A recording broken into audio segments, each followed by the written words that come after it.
டிவிக்கே win பண்ணி முழுசா இன்னும் 2 நாள் கூட ஆகல. அதுக்குள்ள ஆர்கே நகர் தொகுதியில ஒருத்தர் 10 வயசு பெண் குழந்தைய செக்ஷுவலி ஹராஸ் பண்ணிருக்காரு. இன்னொரு சைடுல டிவிக்கே எம்எல்ஏ விஜய் தாமு பட்டாக்கத்தியில கேக் வெட்டியிருக்காருங்க. காலையில இருந்து நிறைய பேர் 2 வீடியோவை ஷேர் பண்ணி இப்போ விஜய பத்தி தப்பா பேசுங்கன்னு சொல்லிக்கிட்டு இருக்கீங்க. சரி, நீங்க சொல்லி நான் கேட்காம இருப்பேனா? டீடைலா எக்ஸ்பிளைன் பண்றேன். அதுக்கு முன்னாடி ஒரு நாளைக்கு ஒரு யூஸ்ஃபுல் லீகல் இன்ஃபர்மேஷனாச்சும் கத்துக்கணும்னு நினைக்கிறீங்கன்னா மறக்காம ஃபாலோ பண்ணிக்கோங்க. மே 3ஆம் தேதி காசிமேட்ல ஒரு 10 வயசு குழந்தை விளையாடிட்டு இருந்திருக்கு. அப்போ அக்யூஸ் தினேஷ் இந்த குழந்தைய செக்ஷுவலி அசால்ட் பண்ணி வெளியில யார்கிட்டயும் சொல்லக்கூடாதுன்னு சொல்லி மிரட்டி வீட்டுக்கு அனுப்பியிருக்காரு. மே 4ஆம் தேதி காலையில இருந்து அக்யூஸ் தினேஷ போலீஸ்காரங்க தேடுறாங்க.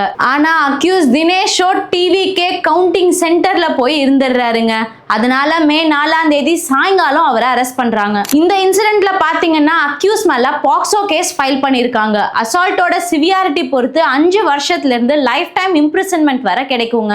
ரெண்டாவதா பாத்தீங்கன்னா டிவிக்கே உடைய எம்எல்ஏ விஜய் தாமு அவர்கள் பட்டாக்கத்தி யூஸ் பண்ணி கேக்க வெட்டி இருப்பாரு. இந்த விஷயம் சட்டப்படி தப்புங்க.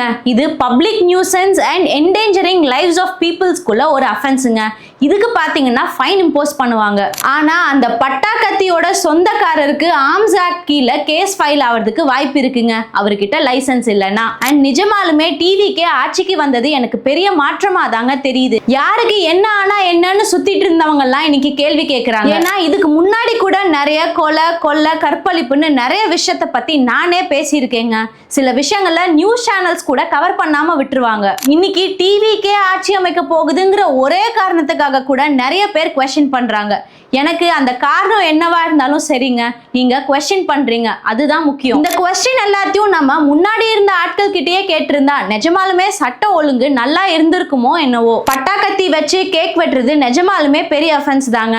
இதுல இருந்து எம்எல்ஏங்கிறதுக்காக எல்லாம் இம்யூனிட்டி கொடுக்க மாட்டாங்க. அண்ட் எம்எல்ஏஸோட எல்லா பிஹேவியர்ஸ்க்கும் விஜய் அவர்களும் ரெஸ்பான்சிபிள் தாங்க. ஆனா நம்ம அவரை குவெஸ்சன் பண்றதுக்கு முன்னாடி அவருக்கு கொஞ்சம் டைம் கொடுப்போம். அவர் முதல்ல ஆட்சியில உட்காரட்டும், ஆட்சியை எடுத்து நடத்த ஆரம்பிக்கட்டும், அதுக்கப்புறமா நம்ம கேள்வியை கேட்போம். இப்போதைக்கு பாத்தீங்கன்னா சம்பந்தப்பட்ட ஆட்கள் மேல கேஸ் ஃபைல் ஆகுது, மக்கள் குவெஸ்சன் பண்றாங்க. இது ஒரு முன்னேற்றம் தாங்க நான் சொல்லுவேன்.